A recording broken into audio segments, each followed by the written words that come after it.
Hey boys and girls, it's Miss Geoff here for writing. It's Monday, April 27th.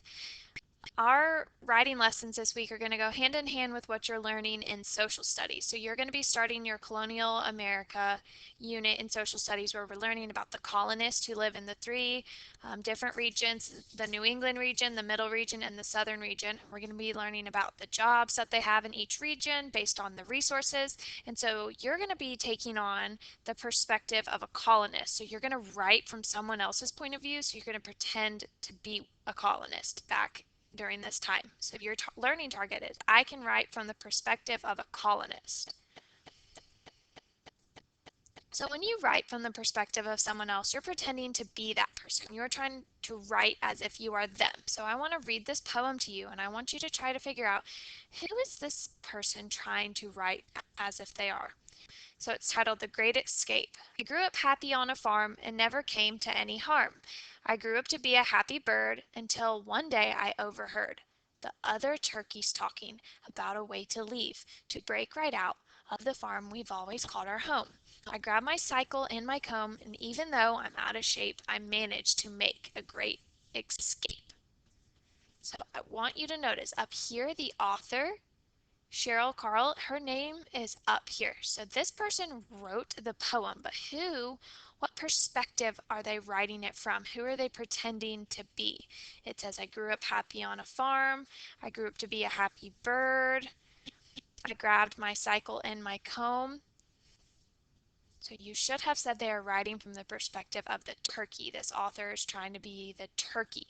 So this week you're going to be writing from the perspective of somebody else. You're pretending to be a colonist from colonial America when the explorers had discovered America and they were coming over in their ships. You're going to be writing from that time period.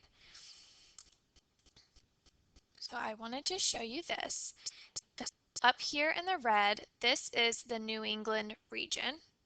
These colonies right here in the orange are the middle colonies, the middle region, and then the ones down here in the green are the southern region or the southern colonies. And so this is the first 13 colonies, so the first 13 states in America, and they had different soil type, different climate, different land, and different natural resources in each of the regions based on where they were. So we know down here in Georgia, we don't get a lot of snow, but up in the New England region, they had rocky soil and lots of harbors, and they got snow in the winter. So they had different jobs based on where they lived.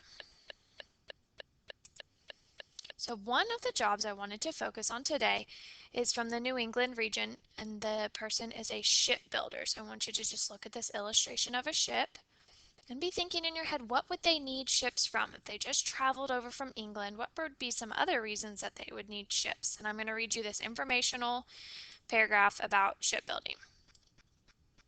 New England colonists became expert shipbuilders. With thick forests and trees all around, they quickly learned how to process the lumber in sawmills for building houses and ships. In the beginning, people built their own boats for fishing and transportation. In time, shipbuilders began building a new large vessel each year. Ships were needed for fishing and whaling. They were also used for transporting goods along the coastline and with England. Once the word spread, people traveled from near and far to purchase ships from these skilled craftsmen. Shipbuilders were trained on the job for many years. The most important shipyards were in big cities that sat right on the water, like Boston. So if you're asking yourself, what is the main idea of a shipbuilder's job? Well, it would be to build ships for people, and the ships are used for fishing and whaling and transporting goods along the coastline, so going down to the southern colonies and trading with them and then traveling back with the new stuff that they traded for.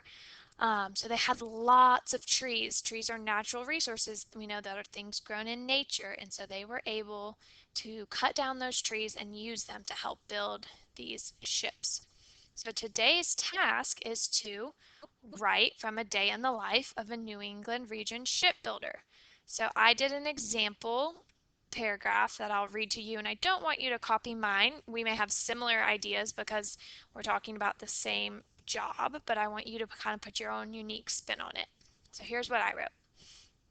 It It's another chilly winter day up here in the New England region. I have to keep moving or I'll get too cold out here in the snowy forest. We are lucky in the New England region because we have an abundance of trees and other natural resources we can use to survive. I'm a ship builder and I'm out with my crew looking for more lumber for our ships.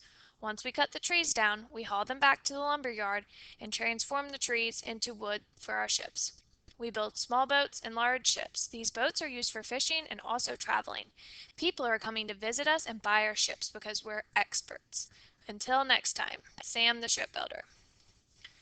So your task today is to write a day in the life paragraph as a shipbuilder from the New England region, just like I did, and I explained some of the things that I was doing that day, how I was cutting down trees and bringing them back, and I explained some of the main parts of shipbuilding. You're going to do the same thing, just put your own unique twist on it, and then submit it Class Dojo, Seesaw, or email it to your teacher, and we look forward to reading those. Be sure to email me if you have any questions, and then we'll continue learning about the colonist jobs this next week. All right, have a great day, guys.